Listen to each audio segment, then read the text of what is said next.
শীতকালের সুস্বাদু তথা স্পেশাল মেনু মূলো ছেচকি এবং পিঠের ঘন্ট আমরা বাড়িতে কীভাবে বানাই সেটা দেখাচ্ছি। প্রথমে মূলোগুলোকে চাকচাক করে কেটে তারপর কুচিয়ে নেওয়া হচ্ছে। দেখালাম যে এরকম প্রথমে চাকচাক করে কেটে নেওয়া হচ্ছে। এরপর কী করা হলো, মূলোগুলোকে আপনার কুচি কুচি করে কেটে নেওয়া হচ্ছে। এইভাবে সমস্ত মূলোকে কেটে নিয়ে একটা থালার মধ্যে রেখে তারপর সেইগুলোকে একটু প্রথমে ভালো করে ধুয়ে নিতে হবে। এরপর কীভাবে বানাচ্ছি সেটা আপনাদের বলবো। এইভাবে মূলোগুলোকে সব আস্তে আস্তে কেটে কুচিয়ে নেওয়া হলো। সমস্ত মূলো কেটে কুচিয়ে নেওয়ার পর এবার কড়াইতে তেল দিয়ে অল্প পরিমাণ সর্ষে ফোড়ন দিতে হবে।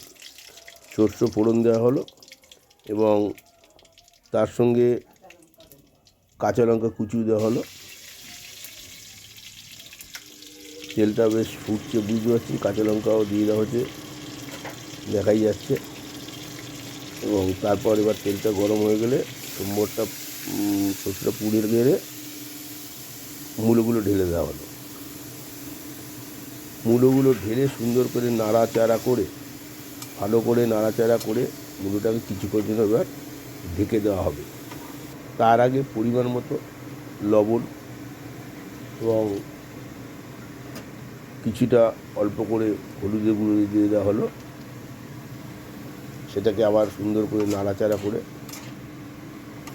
তারপর আমরা এটাকে আস্তে আস্তে ঢেকে রাখবো। কিছুক্ষণ ঢেকে দেবো, সিদ্ধ হয় মূলোগুলো, এই বসে যাবে। সাঁতলানোটা খুব সুন্দর করে সাঁতলাবেন। সুস্বাদু খাবার পেতে হলে একটু সময় দিয়ে ভালো করে সাঁতলাবেন, নিশ্চয়ই খাবার খেতে খুব ভালো হবে। তো সুন্দর করে সাঁতলে নিয়ে তারপর এটাকে ঢেকে দেওয়া হবে এবং এটাকে সিদ্ধ হওয়ার জন্য কিছুক্ষণ সময় দিতে হবে। আচ্ছা, এবং এর মধ্যে কিছুটা পরিমাণ হয়ে যাওয়ার পর অল্প পরিমাণ চিনি দিয়ে দেওয়া হলো। প্রয়োজন মতো ধনেপাতা কুচি, বড়ি ভেজে রাখা ছিল সেগুলো দিয়ে দেওয়া হলো। দেখতে খুব সুন্দর হয়েছে, সুন্দর করে মজে গেছে জিনিসটা। আন্দাজ মতন পরিমাণ মতো সব কিছু দেওয়া হয়েছে। পর এটাকে একটা থালায় আমরা পাত্রে তুলে রাখবো। তুলে রেখে আমাদের আজকের পরবর্তী মেনু বিটের ঘন্ট কীভাবে আমরা বানাচ্ছি সেটাও আপনাদের দেখাবো। যারা মূলোর আইটেম বা বিটের আইটেম খেতে ভালোবাসেন তাদের জন্য এইগুলো আজকে বানালাম। দেখবেন, বাড়িতে ট্রাই করবেন, অবশ্যই খুব সুস্বাদু হবে। আমরা বিভিন্ন যে দামি দামি জিনিস খেয়ে থাকি তার পাশাপাশি এইসব ছোটোখাটো মেনু ঘরে যদি বানিয়ে খাই আমরা, অবশ্যই খুব ভালো লাগবে। আজকে মূলো ঘন্ট বানানো হয়ে গেছে, এবার আমরা শুরু করছি বিটের ঘন্ট। বিটগুলোকে খোসাগুলোকে ছাড়িয়ে নেওয়া হচ্ছে। সুন্দর করে ছাড়িয়ে নিয়ে তারপর এটাকে একটু ধুয়ে নেওয়া হবে। ধুয়ে নিয়ে বিটগুলোকে আমরা কী করব, বিটটাকে আমরা কী করব, গ্রেটারে গ্রেট করে নেব। তা দেখতে পাচ্ছেন বিট খোসা ছাড়িয়ে ফেলা হয়েছে, ছাড়িয়ে ফেলে ধুয়ে নেওয়া হয়েছে। এবার এটাকে আপনার একটা গ্রেটারে গ্রেট করে নেওয়া হবে। গ্রেট করে নেওয়ার পর আপনারা যদি মনে করেন কেউ অল্প চেপে রস বের করেও দিতে পারেন, না বের করলেও সমস্যা নেই, তাতেও ভালো লাগবে। তো এইভাবে সমস্ত বিটটাকে ঘষে নিয়ে গ্রেট করে নিতে হবে। গ্রেট করে নিয়ে তারপর সেটাকে আমরা রান্নার জন্য রেডি করে নেব। বিট যেহেতু খোসা কাটার পর ধুয়ে নেওয়া হচ্ছে, সেই জন্য বিট গ্রেট করার পর ধোয়ার কোনো প্রয়োজন নেই। বিট আর ধোবেন না। এবার এই গ্রেট করা অংশটিকে একটা পাত্রের মধ্যে নিয়ে রাখুন। এবার কড়াইতে পরিমাণ মতো সরষের তেল দিতে হবে এবং এই বিট ঘন্টের যেটা মেইন জিনিস সেটি হলো রসুনের কুচি লাগবে। রসুনের কুচি মানে আগের থেকেই কেটে রেডি করে রাখবেন।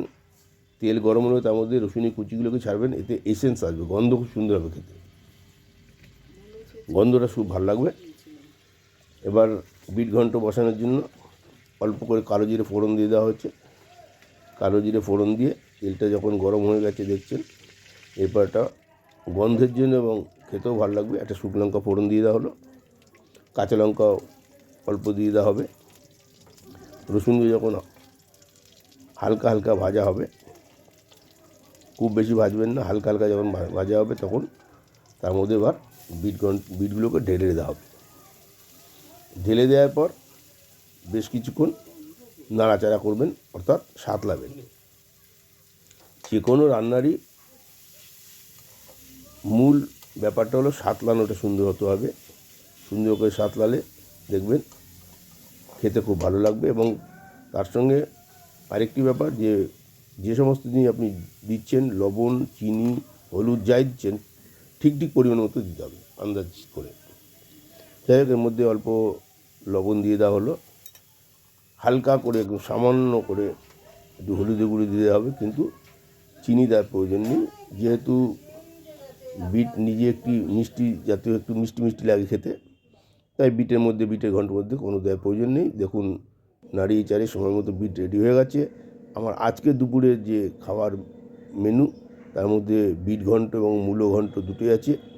তার সঙ্গে ধনেপাতা আচার, আলু পেঁয়াজ কলি ভাজা, মুসুরির ডাল, পার্শে মাছের ঝাল সবই আমার খাবারে আছে, স্পেশাল বনিদু সমেত।